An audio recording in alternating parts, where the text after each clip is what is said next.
Well, ladies and gentlemen, another international break has passed, and unlike current form, this is the last one before the World Cup in Qatar gets into the swing of things. The swing of things is all the the people that'll be hanging for. I actually no, my legal team has told me I cannot go any further with that joke. Yep, So pretty much. um anyway, yeah, the World Cup is around the corner. Much like all the slave. No, I still can't make that joke. Sorry, lads. Jesus, I'm getting edited like fuck here. So either way, World Cup is around the corner. We are going to be talking about one team in particular who I think are going to have a very interesting World Cup, Neil. Because I want to talk about England. Uh, namely, what I think is going to be a doom and gloom show of Gareth Southgate. So we have had conversations, indeed, offline and online, about Gareth Southgate. In Um, the real world and all that shit. we have, because we often do that. We do tend to actually meet up and talk about football as well as voicing our opinions into the void that is YouTube.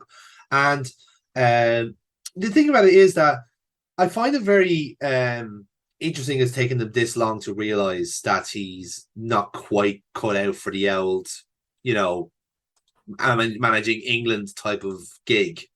Um, like it is quite impressive in a sense, but like not to say that things have gone badly for them, but they haven't won a game since a friendly against the Ivory Coast.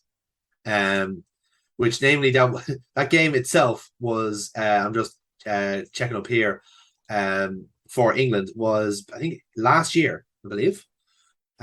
March, yeah, the March they haven't won a game since March, basically, and that was a 3-0 win against Ivory Coast. And then since then they've lost pretty much the Nations League group they had. They lost both times against Hungary. The most recent one was a 4-0 loss where they got a man sent off.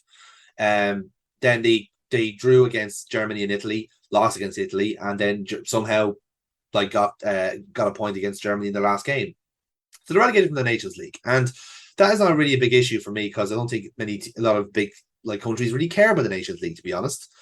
But it's not really the best thing to have going to a World Cup, especially that there's so many question marks already about team selection, tactics, the mindset. So I'm going to pose it to you, Neil. This very broad and ambiguous question: does England think they should be winning the World Cup this year? Well, yeah, but they always do. Like Hmm. that's the thing. I think I read a funny article which is like England are so cursed they might actually win it. Yes. You know, but it's crazy. It does sound a bit harsh. You kind of alluded to it there, like when people are saying, "Oh, Southgate's time is up, get rid of him. He's a load of bollocks." It does sound a bit harsh because you're only what he was one penalty ish away from winning the European Championships. Yes. Now, roughly a year later, people are like, "Ah, he's garbage. He's shit." But yeah, I mean, prior to what was the most recent game was against Germany, wasn't it? Yes, the trio Yeah, draw. Yes. yeah, prior to that, they hadn't scored a goal in open play in about 9 hours and 50 minutes. Mm. Um, so yeah, he can't really he doesn't pick the teams well. He's too risk averse. And Yeah. I know people turn around and go, well, risk averse managers, well, international levels, risk averse Yes. managers are usually the ones who win shit. I was like, yeah, but they usually try and deploy more than two or three attacking players. They're not fielding a flat back five with two holding mids in front of them because they're so fucking terrified. Yeah. So yeah, it's just I do think they think they'll win it. Like I really do. Well, it should. Well, I suppose the way I was going to frame was like, should they be winning it, given the squad that they have, and given the fact that like I think it would have opened up quite reasonably for them in this competition, but because like when you look at it, I think every national team going into this World Cup has something about them, but also has a bit of a weakness. Like Brazil has like this incredible dearth of attacking talent and great goalkeepers and great defenders. They look imperious, but they have a weird kind of strange streak of complacency in them, and again a very strange dependence on Neymar, considering all the other players they have in the team that shouldn't be. Argentina, like famously, like were a great team outside their goalkeeper, and now they suddenly have a goalkeeper in Emi Martinez.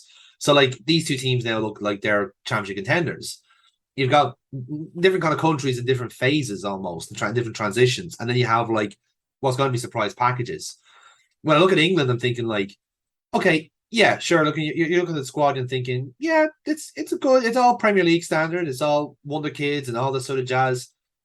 But then you just it is the national coach that's letting them down, isn't it? You know, like they It's could sort of it's could sort someone of the better national. do a better job? Yeah, well, absolutely. I mean, like, they should. But sorry, to answer your initial question, should they be winning this? They should definitely be in with a shout. Yes. They aren't so far. Mm. I think the highest I've seen in any bookies, like for good odds on them, is to get to the quarters. Nobody predicts them to get past the quarters. Yeah. So, which by the way is worse than the last World Cup where they wound up in the semis. Um, I don't know. Like they haven't won any of their past six games.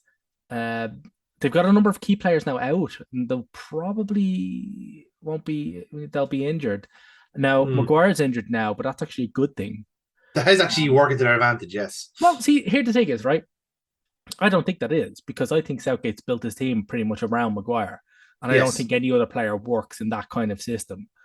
Um, which is in a flat back five with two holding midfielders in front of you, never having to Mm. run more than 20 feet. Yeah. No other defender is going to go, hang on, what the fuck is this? So, Yeah.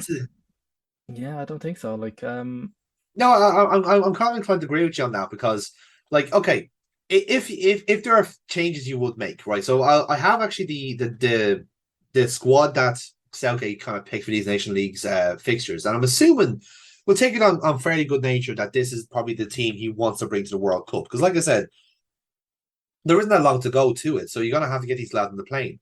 So you're looking at goalkeepers of Ramsdale, Henderson, and Pope. So no Pickford in that one. So we can assume that Pickford is probably going to be replacing Nick Pope. Would that be a fair assessment? yeah, but he shouldn't. He shouldn't. Okay. It'd be Ramsdale, Mm-hmm. you know. So your centre back choices then are Tamori, Guehi, Maguire, Stones, Dyer, and Cody. Like I don't know why Eric Dyer is in this side. Just generally, like I know Spurs are a bit resurgent and having Conte coaching him is helping him out a lot.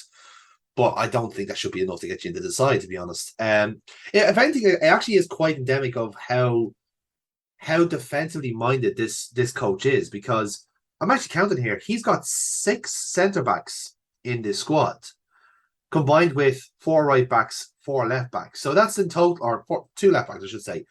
So that's combined 12 defenders inherently in your team, along with two defensive midfielders. So 14 members of that squad are defensively minded. And like by going by kind of traditional positions, there's only two number eights in that team, which is Bellingham and Henderson. You know, it's such an egregiously unbalanced team to the extent where like you're only giving yourself three striking options in Kane, Abraham, and Tony. And now I don't know if Tony's going to make the squad or not. He probably will get replaced by someone like Wilson. But as you said, I think one real issue I have with the England team is that they're so dependent on three different players. You mentioned Maguire there, and I think that's a very, very fair assessment. I think the massive dependence on Harry Kane as well has backfired on them on the past. And I know, like they got to the last World Cup semi-finals solely through their goals, but just look at the other players that they have in that squad. Like some players do show up for England, like Sterling and Saka and so forth. Well, Saka And definitely shows up. I mean, like, Saka yeah, was brilliant in that 3-all and draw Mount against actually. Yeah, I Germany. give Mount credit for that too. Yeah. Yeah. Oh Uh, yeah, Mount was fantastic as well. Those two were literally just live wires of energy in a team that mm, was just like not willing, as I said, to run more than 20 feet. But mm, on the whole of it, the form of the team is really, really bad overall. I mean, like, just look, right. So they got relegated from League A, right, in the mm. Nations League, right? They finished bottom of the group, right? So that's 6 games. And in those 6 games, they scored 4 goals. Two of Shockingly the bad. two of those goals were Harry Kane penalties. Mm-hmm. They don't create It's enough, really and bad. the Yeah. defense is starting to go. It's starting to leak. Um, it was crazy, you know. You were saying that their last win was against Ivory Coast, the Ivory Coast in March. Yeah. Um, that's their last win, and that was a friendly. Yes. The last competitive win, you'll have to go back to last November, and I Hmm. was against San Marino. Yeah. Like this is the trouble they have, I think, right? So like so obviously there are some in depth. I think not only like you can see international teams having dips in form, that is kind of expected sometimes, but this is an endemic issue with with the sides, and this is just the time you don't want shit like this to happen because. I mean, look at the group they have. They're in with Iran, US, and Wales. This is an easy. This is a walkover for England. But like going by the way they're playing now, they're going to make hard work of this, aren't they? Like Wales are Yeah, going to they be having really are. I mean, a crack at them. You know? you were saying that they're very dependent on the form of Harry Kane, and good news for them, Conte has Kane firing on most of his cylinders. Yeah, yeah, yeah. Um, he's looking sharp, he's looking focused. He's the main reason, well, he's one of the two main reasons why Spurs are massively outperforming their XG Yes. this season. Like by like a fucking like record margin almost. Like they are crazily outperforming their XG. Mm. Um, I suppose you were saying why is Dyer there? Dyer's playing kind of well for England. He's not a Hmm. guaranteed starter though. Um, Bellingham's playing really good. Bellingham is Yeah. playing quite well for them. He looks like he's actually going to be starting.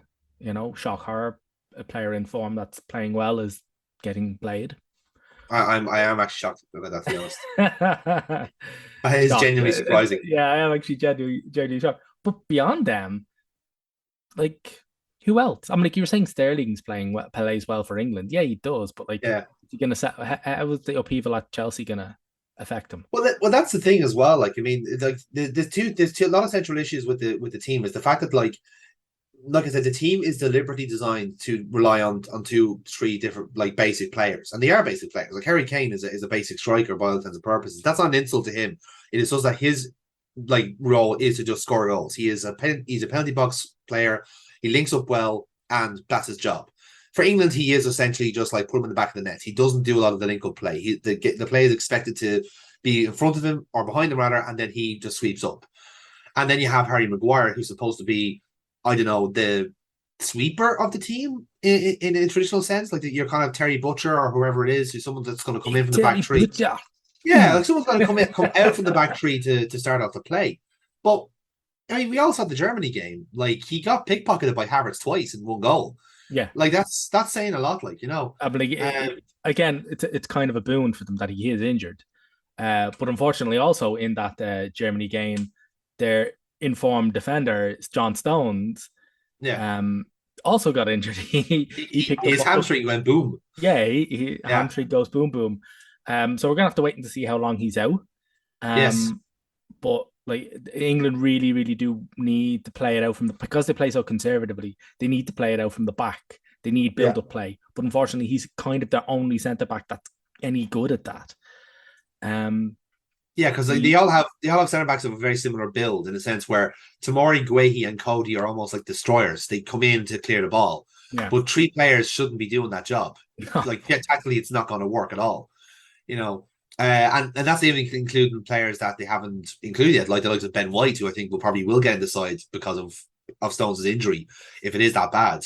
yeah, So but Ben White's going to be on the plane, and you know him better than I do in terms of how he plays. But like ball playing, he's good at it, but he's also very good as a sweeper as well. But mm, he's not going to get ahead of Harry Maguire. So they're very snookered in terms of the whatever hierarchy they have in England. It just makes no fucking sense, you know. it does also, and like you were alluding to squad depth there. Yes. So we've covered keepers, right? So squad depth at keeper, they've actually pretty much covered. Um, I think the pecking order is unfortunately Pickford, Ramsdale, Pope, which is kind of how it should be. Now, Mm. beyond Pickford might be injured, he might not make it to the World Cup. I think he will. Yeah. um, It'll be the same as Maguire in the Euros. They will find a way to play him. yeah, exactly. So Yeah. he'll get in there, and I'm okay with that lineup. Mm. Ramsdale's a very good backup. He's an exceptional backup goalkeeper. Yeah. He is better than Pope.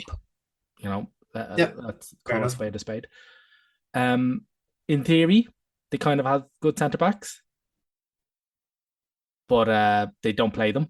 So we don't know No, how they're gonna yeah, we like don't know how they're they're gonna good centre work. backs if they're playing a back four.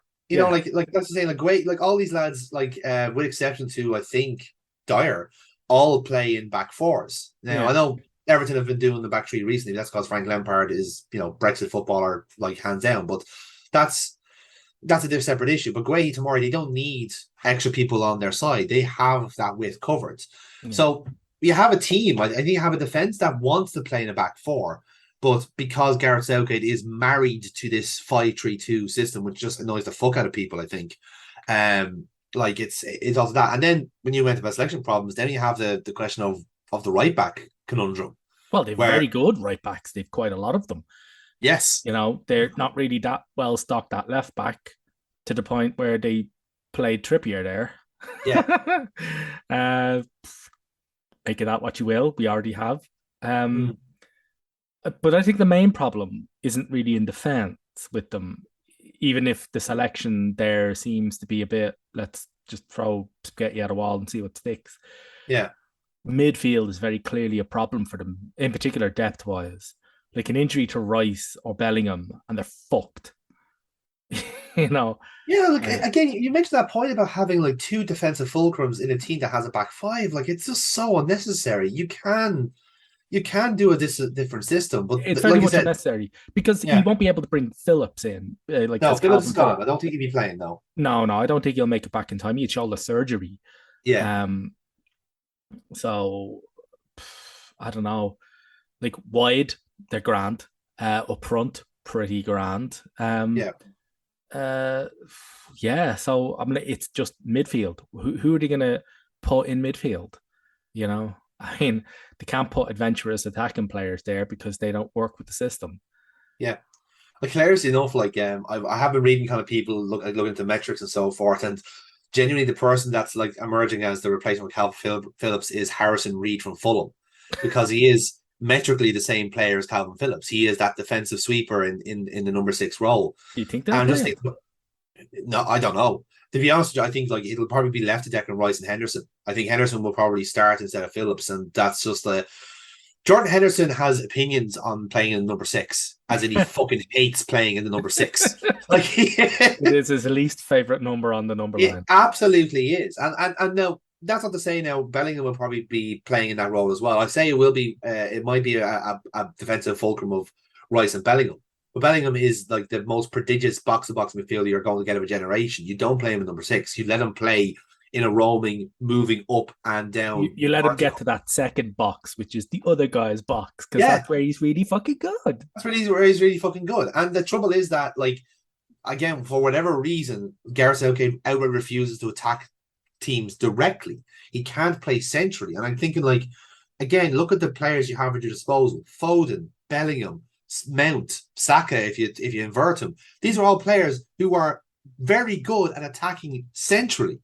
Kind of way. And I'm thinking, like, how could you not use that talent to your disposal? And it's mind boggling to me. Even when it It shows really it, I is. mean, I suppose I would kind of disagree with Saka. I mean, Saka is very good going centrally, but that's just not how he's used. He's not used Yeah. at Arsenal, and his best game, which was the 3-3 against Germany, he wasn't that against Mm. them. He was a wide threat.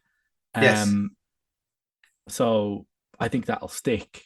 I think Saka will remain a wide attacker, and they're pretty much stocked for creative players and wide attackers. But yeah, it's not. Mm. There's nothing through the center, and if you don't have anything through the center, you're not gonna like. There's a reason why they're struggling to create goals from open play, and it's because there's nothing in the middle. There's literally Yeah. nothing there. Like it's they're solely dependent on getting it out wide, or on the freakish occasion that Southgate goes off his meds and fields Mount Yeah. and Foden or Foden, like then they'll just ignore the coaching and just go, look, we know how to play this game. We know how to do this. Yeah. Forget him. Like Bukayo, you go out wide. We'll stick it in the middle, and you shred the fullback, and Mm. then put it in, like cut it back, or we'll just do our thing in the middle here. It's crazy. Well, it is quite endemic to how that England camp functions, because you mentioned the creativity there, and I can't stop thinking about the fullbacks. Like anyone with a tactical hat will tell you that the actual wingback position has been the creative kind of, as a word, the creative cauldron of a football pitch the last while. Like everyone is stocked up on creative fullbacks in terms of their running and crossing, and if they have it to defend, even better.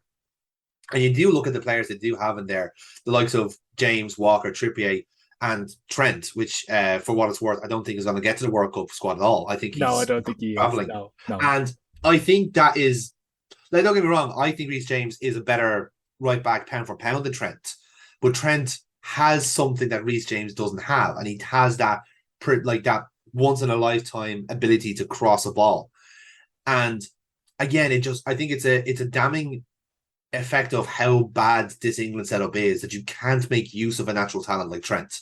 You can't find a reason to play him because you're too afraid of conceding goals. You have a back three. Fucking cover him. You Yeah, know and what I also mean? if they're afraid of conceding goals, that's not really worked because they've been chipping goals. Goals no they non-stop. concede So they it's not concede Trent's goals fault. Yeah. like if every game that been like a 0-0, you'd be like, all Yeah. right, they're fine. They've not scored any, but they've not conceded any. But no, they've conceded plenty. They've conceded quite a fucking bit.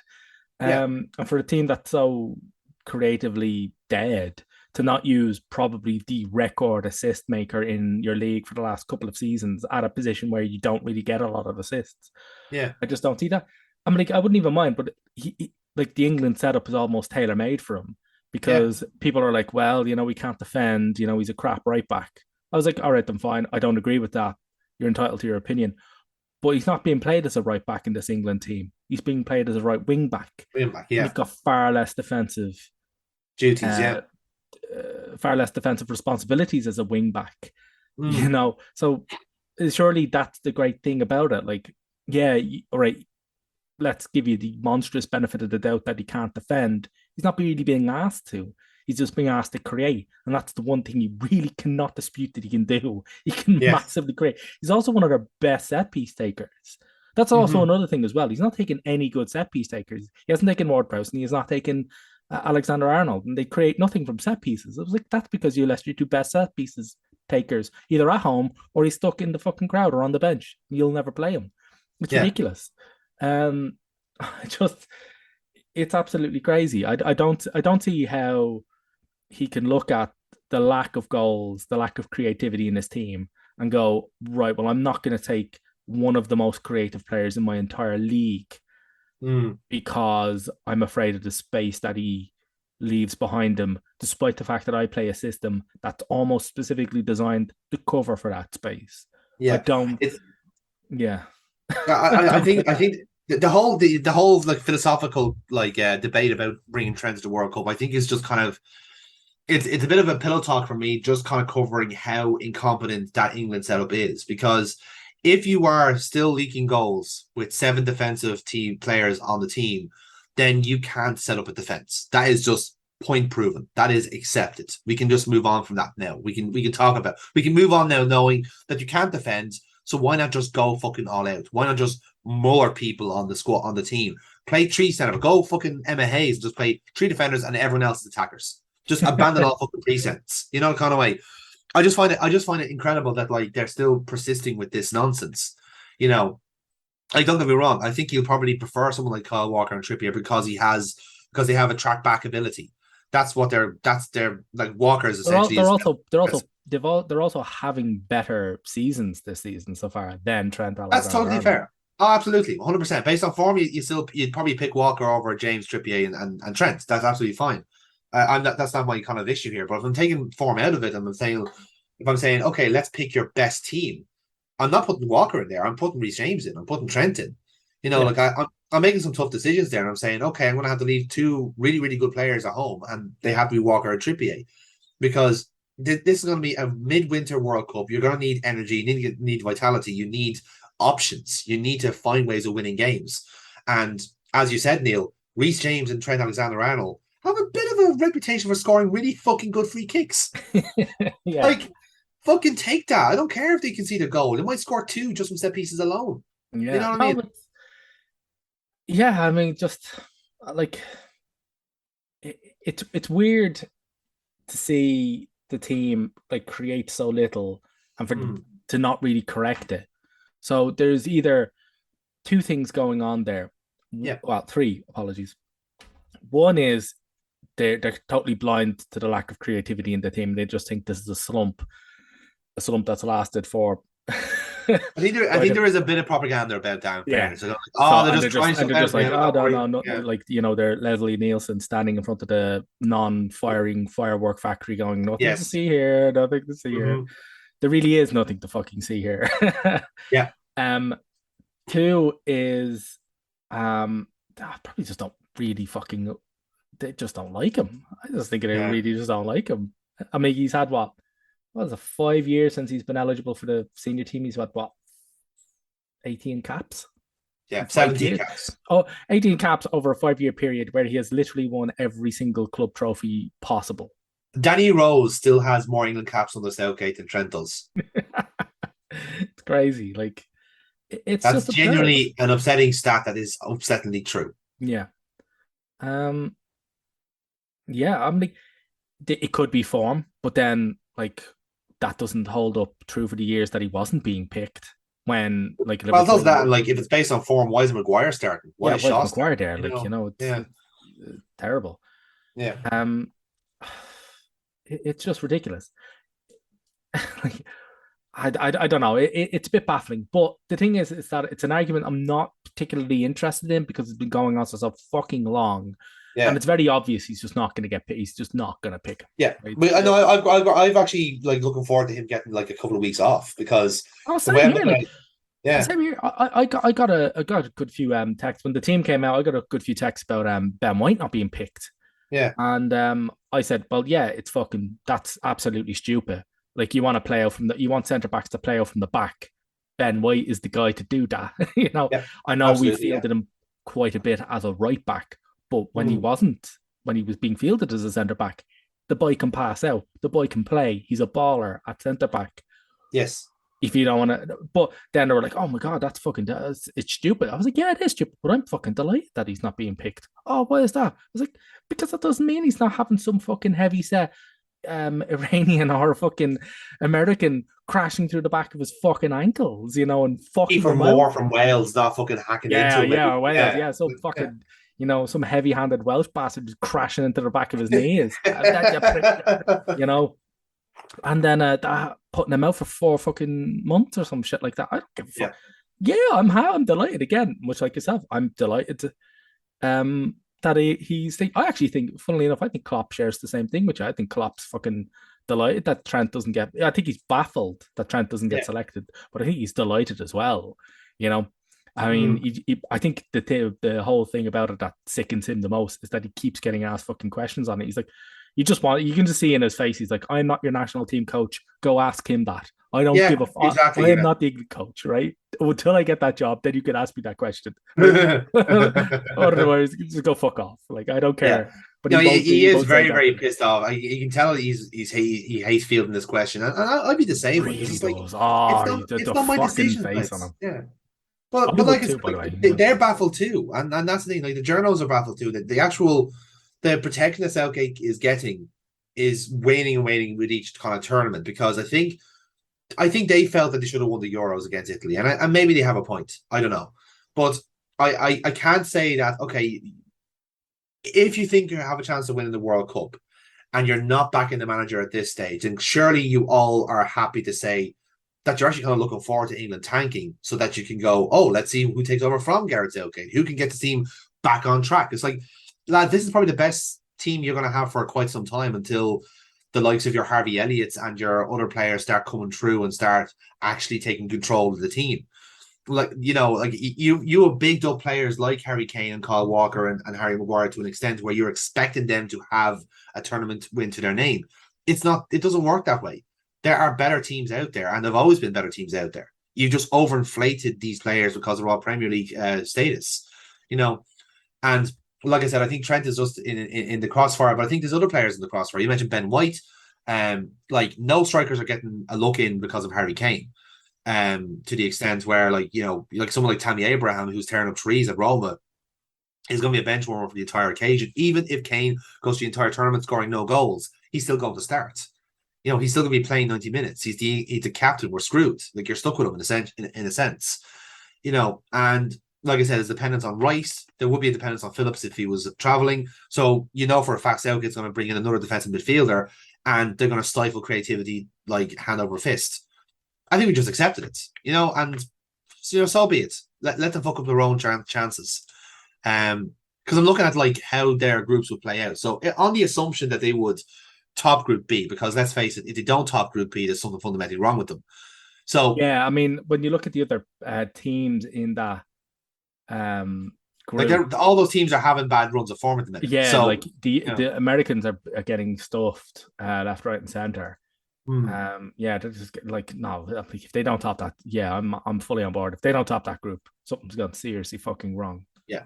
So if that's the case, then they go to the right hand side of the tournament, right? And they would face the runner up of Group A. So that would be a toss up realistically between because Ecuador and Qatar probably won't qualify unless Qatar really do bribe some officials, which they probably will do in fairness. It's not the first, not the last time, and it won't be the first time. You're looking at probably either the Netherlands or Senegal, right? So Netherlands, you'd expect it to top that group, right? So you're looking at Senegal in the round of 16. Senegal, not a bad outfit. They're probably the best African team going at the moment. You got Mane, you got Koulibaly, you've got Mendy, you've got quite a lot of players in that team, and Ali Cisse, who we all can all agree is the coolest national team coach ever made. So, like that is a possibility. That's a bit of a banana skin in terms of Senegal potentially knocking England out.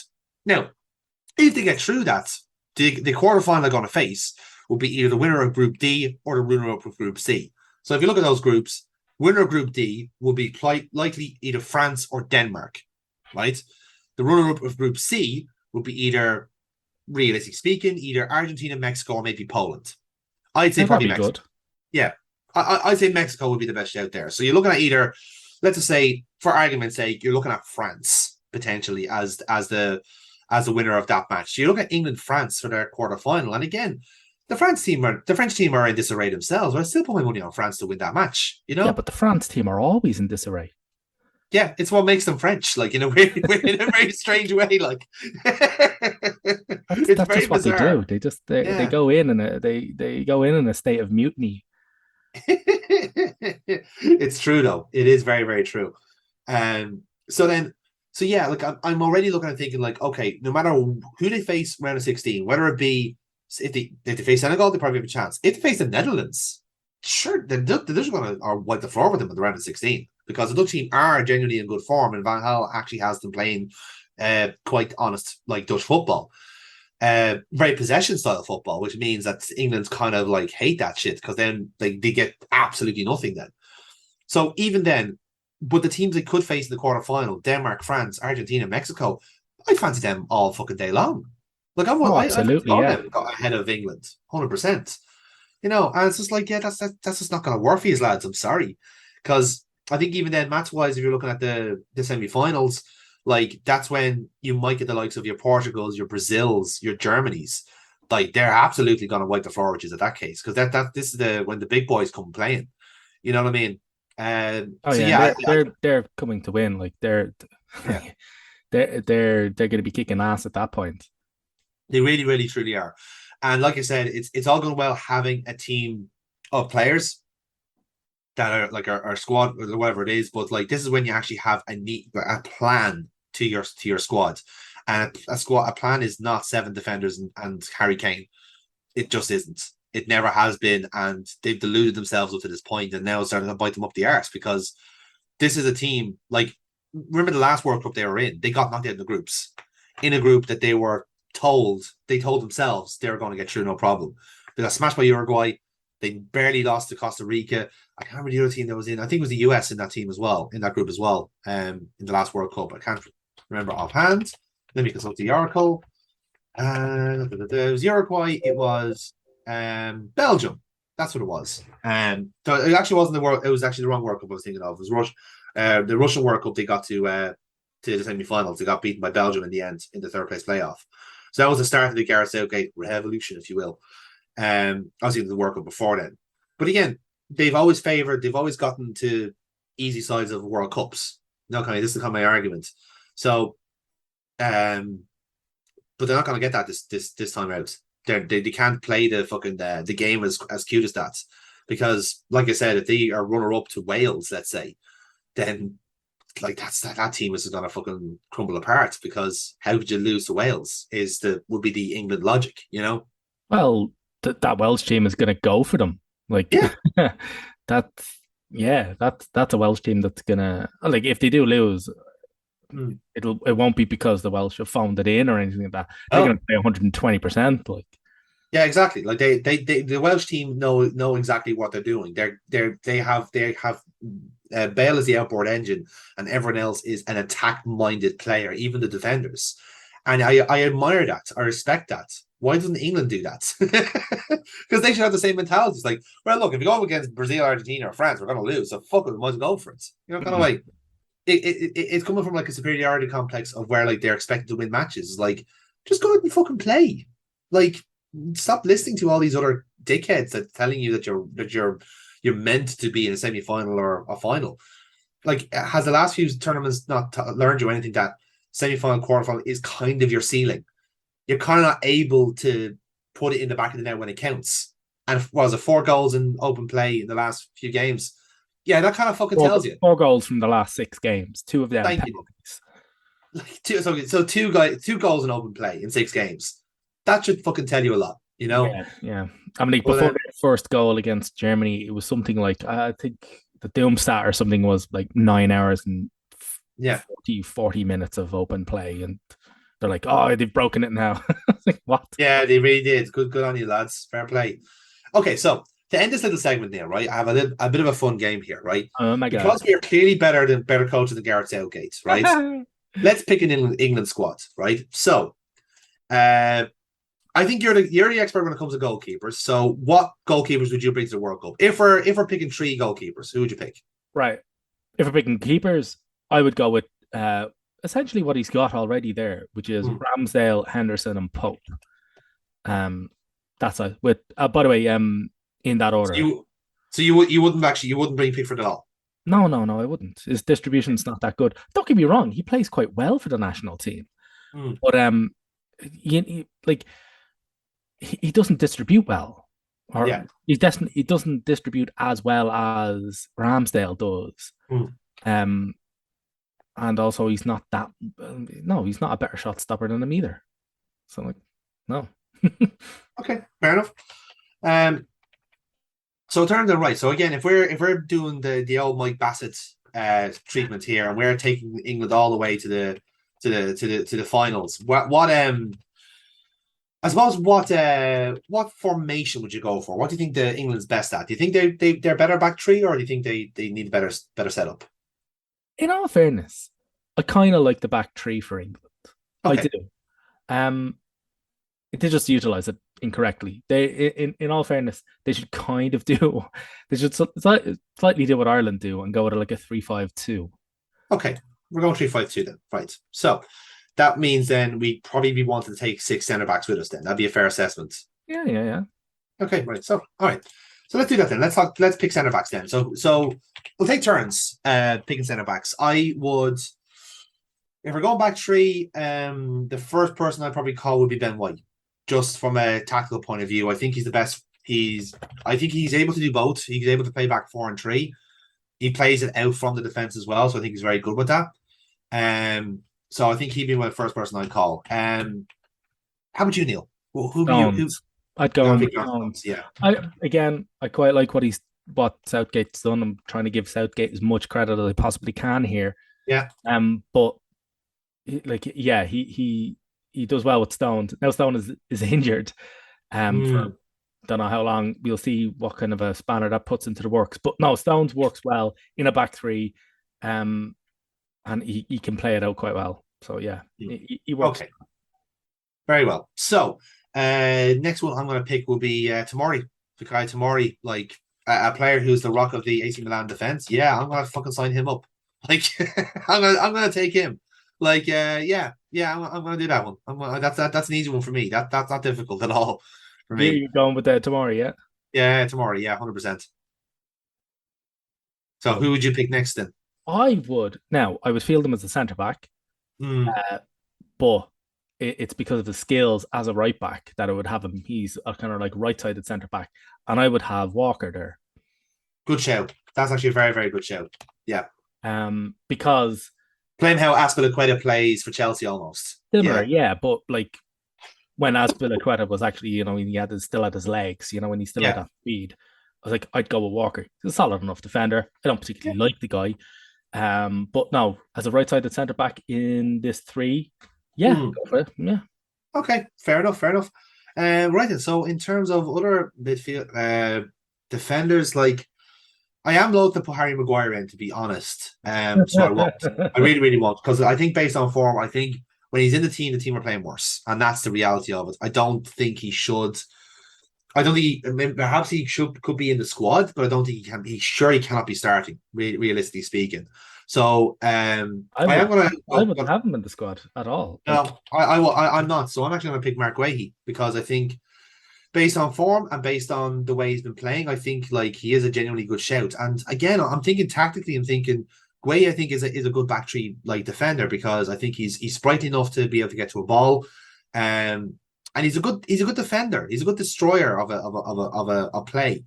But I'm thinking more so the way he links up well with Joachim Anderson. So like Gray destroys, and Anderson normally plays quarterback almost in that team.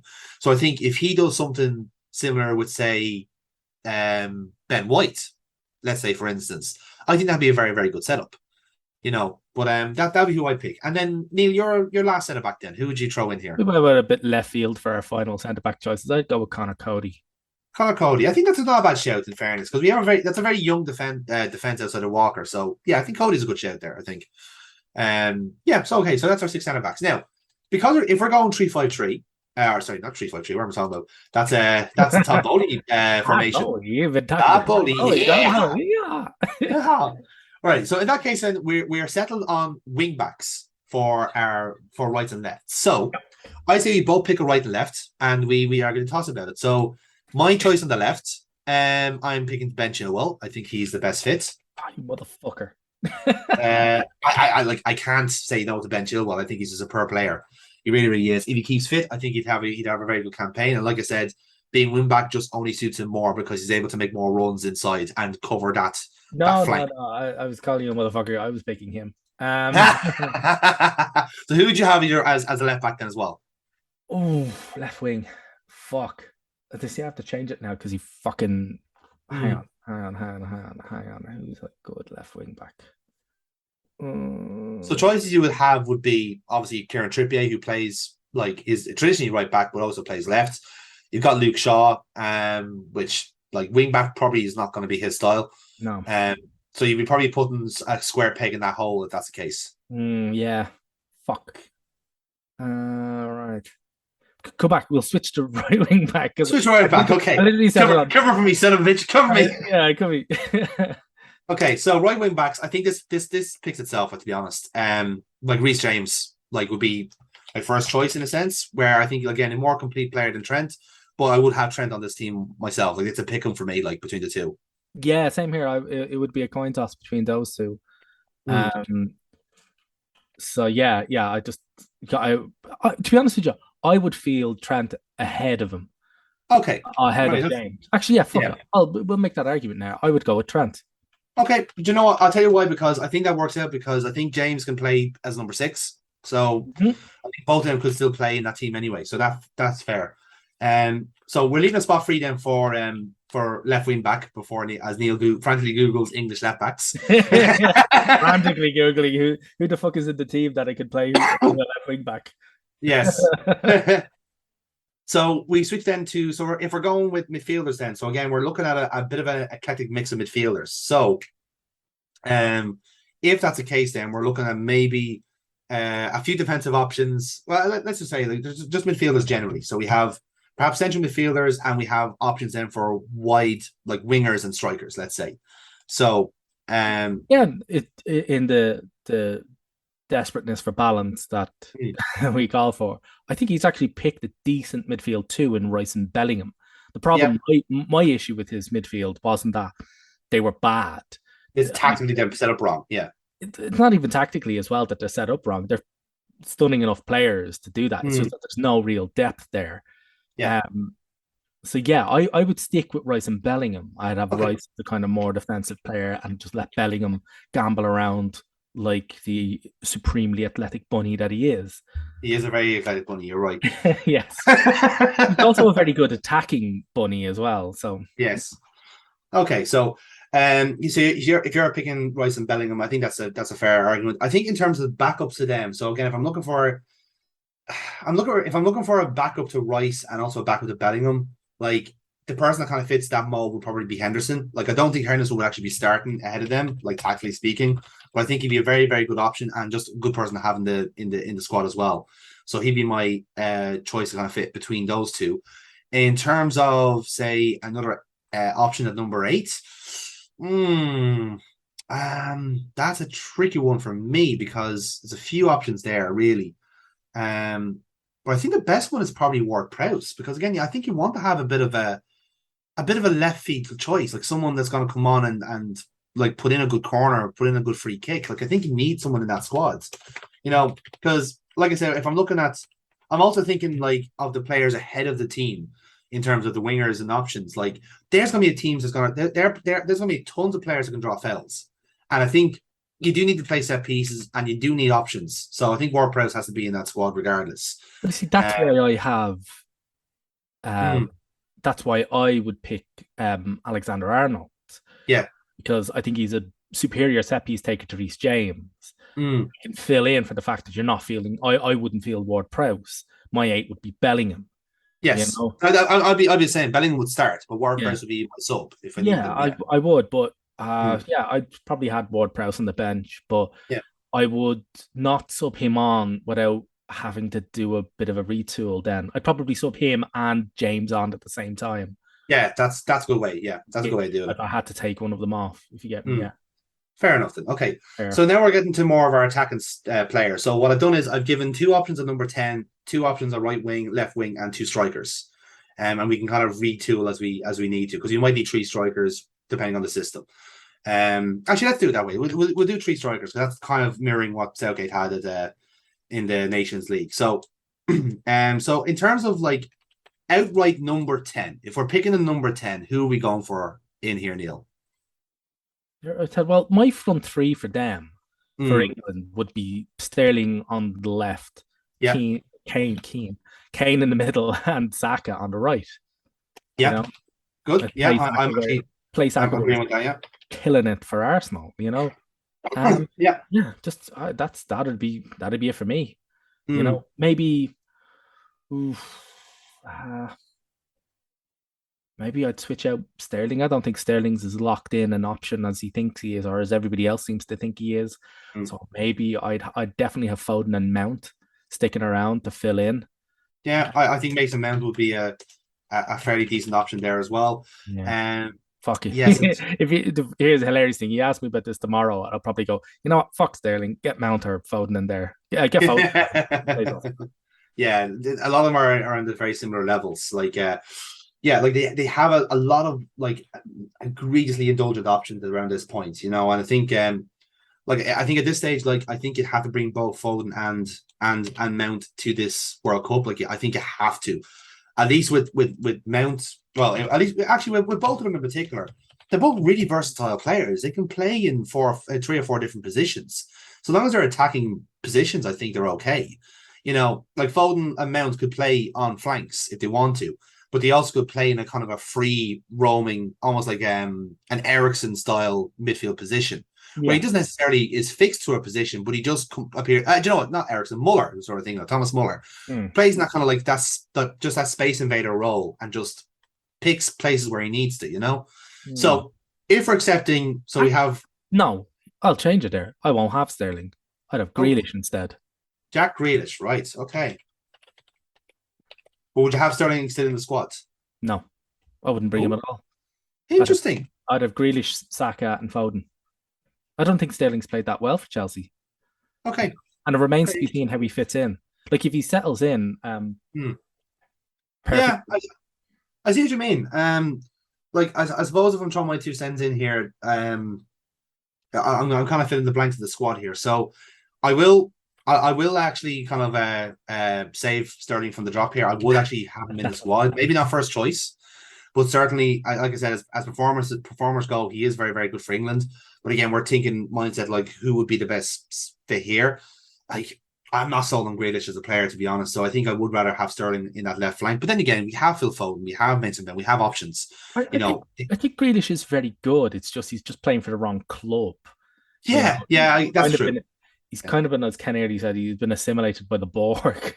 yeah, uh, yeah, that's true. Yeah, that's very, completely, very and true. that's just Yeah, we have yeah. to get him out of Man City. That's the moral of the story. Yeah, but the thing is, Um, just let him, give him free, let him run around. Let yeah, him do what he does best. Basically, play him like Villa did. yeah, very true. Very, very true. As the backup right flank, I'd probably pick Sancho. I don't think he has been very, very poor for United since he's come over. But I think again, as an option, I think he would rack up a good bit of numbers for that squad. Again, I wouldn't have him starting ahead of Saka. Saka, based on form, is so much better. But functionally, I think they're very similar players. I think they do the same kind of role in that system. So then we're left with then who will be the lieutenant to Harry Kane. So who do you bring on if Harry Kane doesn't score goals? Who's the wall breaker? Who's the person that's the plan B if everything fails? So Tony. we have Ivan Toney. Okay, so you're saying Ivan Toney. Yeah. I would say Tammy Abraham. Mm. So we have a few options, right? So let's talk about a few, right? So we're not picking Calvert Lewin because of the injury record. Would be a fair assessment, Yeah. That's right? my Arsenal didn't really pick him. Yeah, fair enough. Callum Wilson will be the same, say the same thing, even if he does stay fit. Yeah, if he had a better injury record, I probably would have gone with Wilson. He's a far more seasoned Mm, backer in the Premier League. yeah. You know? Okay. All right. So then that leaves then a choice between Ivan Toney and Tammy Abraham, who I think again functionally they're more of an aerial threat, very good on their feet, very good turn of pace. So it's kind of a pick 'em, really, isn't it? It's like who would you rather have in that squad? Who thinks is a better fit? I just think Tony's the bigger guy. Mm, He's also supremely athletic as well. Like you want a guy who'll get in there and mix it up, and Tony can really kick ass. mm, Um, and yeah, you really have to be on your game to stop him. I'm just again with Abraham, I'm just not convinced. I think he's better than their options. I think he does. He mm. should have gotten more caps than he has. Um, that he has now, but Yeah. I don't see him ahead of Tony. Fair. I would much rather Tony. Yeah, okay. No, no, I think you argue well. I'll put Ivan Toney into the squad then. Because no doubt there will be like a backup like squad to this anyway, let's be fair, because there will be injuries. So then that leaves the pocket of left back. So Neil, have you found a replacement left back? You know what? Here's a weird thing because you mentioned him as not an option, and I kind of went, well, actually, at club level, he really, really fucking isn't. But I've seen him play, watching him play for England, he does actually put it in, and I would go with Luke Shaw. Yeah, okay. That's fair. I That's fair really enough. would. He plays really fucking well for England, and I was kind of thinking there, see, maybe not Luke Shaw. I was like, no, not the Man U Luke Shaw. Yeah. Nobody England. wants that Yeah. guy. The England Luke Shaw, who I've seen Mm, score quite a few really fucking good goals and slotted one in the Euro final. true. Really fucking good one in the Euro final. Mm. I was going, no, I want that guy. Give me that guy. So Okay. yeah. All right then. So this is the squad. This is the retooled 3-5-2 England that we have here. So our goalkeeping options are Ramsdale, Henderson, and Pope, which I think is again fair enough.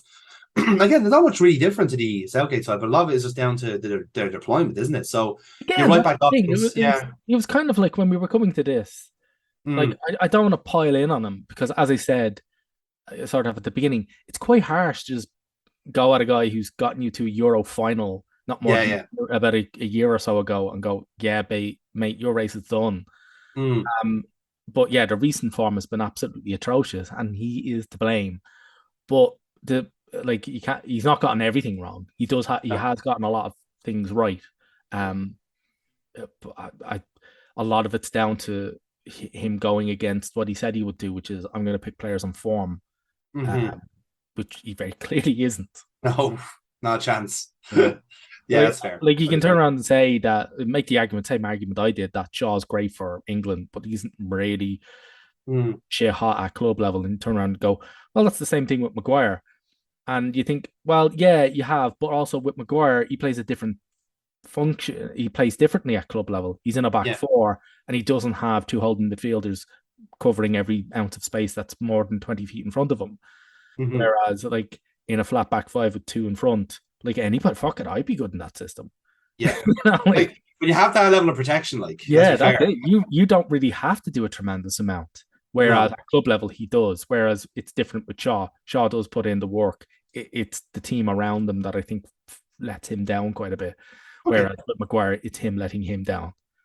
All right, fair enough. Then.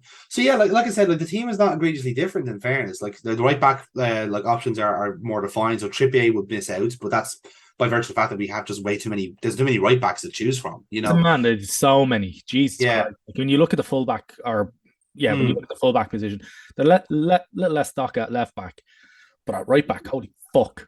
yeah, that's it. So dedicated centre back options. Obviously, Maguire is missing out in change of for the likes of Ben White, John Stones, Tamori, Guehi, Connor Cody, and Kyle Walker, who would be essentially redeployed as a right centre back here. I would have him as an RCB, yeah, right Yeah, centre. RTB, yeah. So defensive midfielders, you're looking at Rice and Henderson. Number 8, you're looking at Bellingham and Ward-Prowse. Number 10s, you're looking at Mount and Foden. And then your attacking options, Saka, Sancho, Grealish, Sterling, Kane, and Ivan Toney. Yep. That's pretty tasty. That is a very tasty squad. And again, it actually goes to show you sometimes we just change the approach of the team. Like that team does look a lot more dangerous. You know, kind of way. It's almost like you're looking at it through a different lens almost. Like if you're looking through a Southgate lens, very negative, fucking batten down the hatches, the Germans are coming type of football. But then when you like go for us, far more optimistic, far more like reckless, us paddies going in and going, fuck it, let's just play all the best players. The thing is that actually gives you a bit of flexibility as well. Mm, So if he wants to go conservative, he actually really he can still do it conservative with that 3-5-2, because what yeah. he does then is uh he fields two his defensive midfielders, Mm, fields an attacking mid, but then also fields two out and out strikers. So yeah. You could field Kane and Tony, have If them you your want, two up yeah. front, have your 10 in the midfield five, feed them constantly with your wing supported by your wing backs. And Yeah. then you've got your back three and your two defensive mids as five people who are always going to be back, like Yeah. soaking up every pressure. Like nothing's going to really get by that. And No. but like having Tony and Kane up front, just being strikers, saying, I don't want to see you in your own half unless they have a corner, like, Mm. or unless you're celebrating a goal. The only two reasons I want you in your own fucking half, they Yeah. will just terrorize defenses. It Like would, yeah. you wouldn't be able to relax with those two guys constantly going. These guys have no defensive fucking responsibilities. Although everybody else is covering for them, all these guys are going to do is just basically do what City do with Haaland, and just Mm. go. Don't track back. We'll get the ball to you. We Yeah. just want you at the back post. And so, like, and that creates a really fucking awkward tactic for the opposition team, because you're like, I'm trying to shut down all these massive ball players, and because our team are filled with ballers, right? Mm. You're trying to shut down all these fucking supreme ball players, and then you're thinking, well, even if we do that, all they'll do is they'll just sling it to the far, or they'll just sling it to the back post, and there'll be either Yeah. Kane or Tony, and you're going, fuck. Like the thing is, the wing backs we've selected, they can get that ball to They that back absolutely can. post. They absolutely fucking can. And you're just like, oh shit. So you've got a wonderful two-pronged attack. Yeah, you want to play through them through the center. Great, do that. But if that's not really working, maybe the other team have set themselves up really well. Ping it to the Mm-hmm. back post. Or just have Kane and Tony run at the back post and just ping it there. Yep. Wonderful. Beautiful. Yeah. So there you have it, lads. England have won the World Cup thanks to us. You're welcome. Yeah. Hire us, the FA.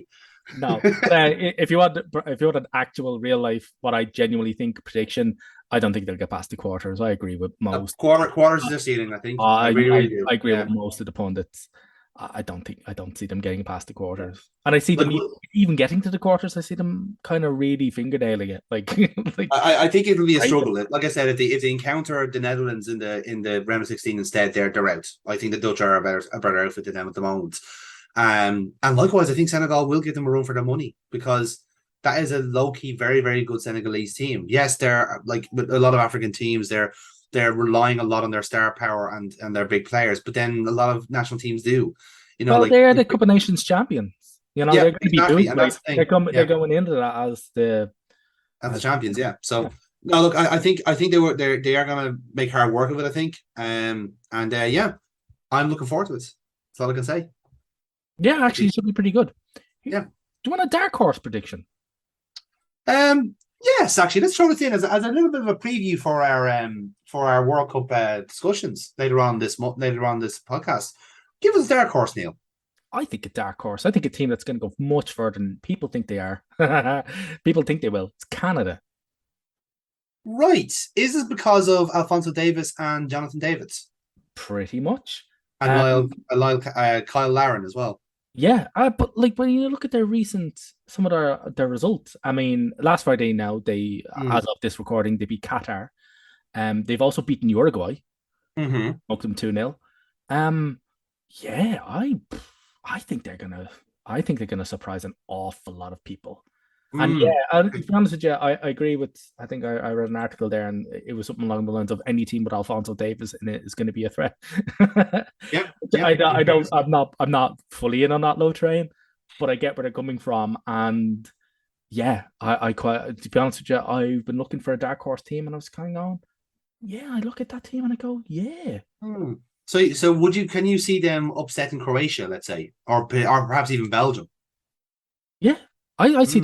them. I see them hitting the quarters, Okay. Oh, possibly, interesting. All right. possibly even getting to the semis. As I said, Wow. I Yeah. reckon like we're gonna you're gonna look back in this tournament and go, the fuck did Canada come from? Mm. You Yeah. know? No, that's actually very true. I have two shouts of dark horse here, and it kind of comes down from the groups, really. So Denmark is my dark horse pick traditionally, because I really, really do like the national team setup at Denmark. I think there's a genuinely good logic to how they select the teams. I think they play. They do what England have been trying to do for years. In a sense, they have like a football DNA, and they have a system, and they have a tactic that is their national fucking system.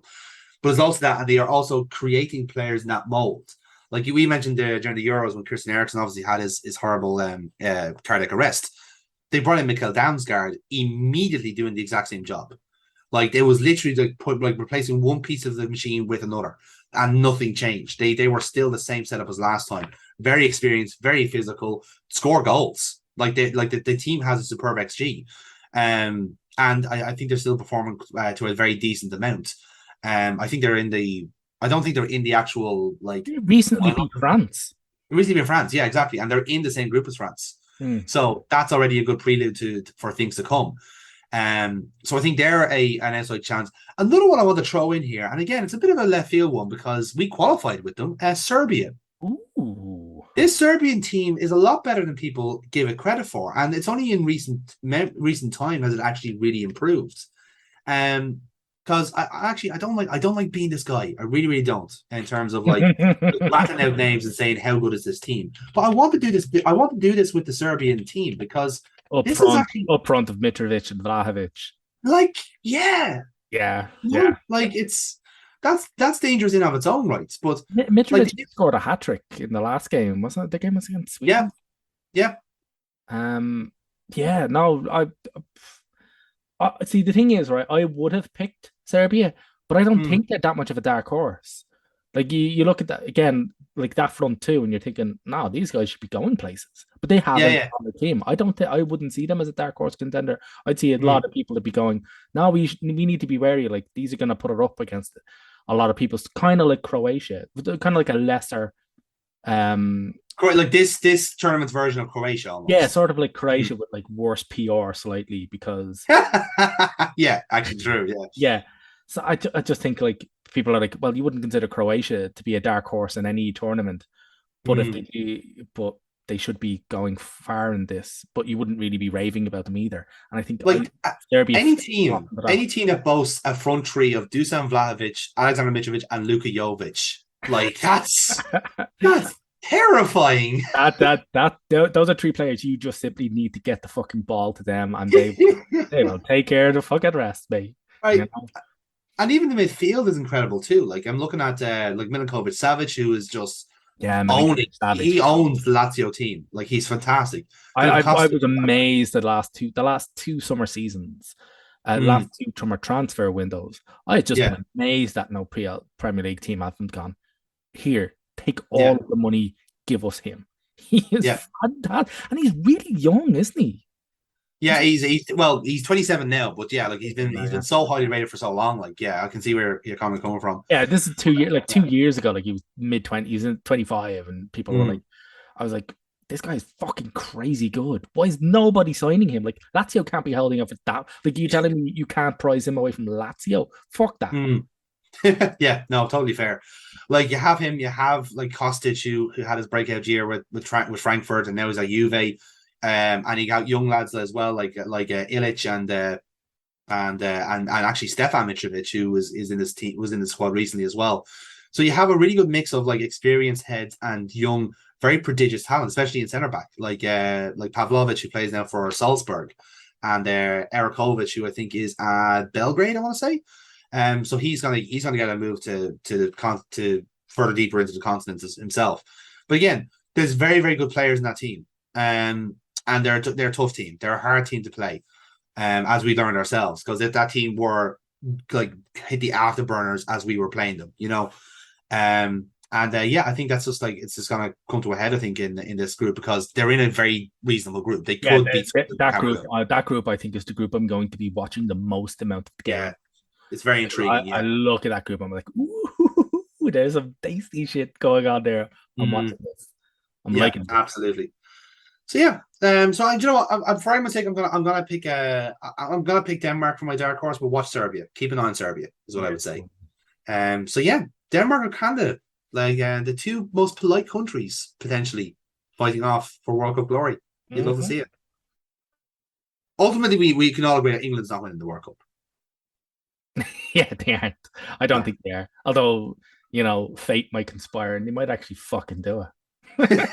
To win The the most worst World Cup in history, exactly to like win one, the one yeah, World Cup they win is the most unpopular one. Now we all know they won't give a literal fuck. Nobody no, should. they, But they will literally not shut up about this for years to come. yeah, so Yeah. Oh well.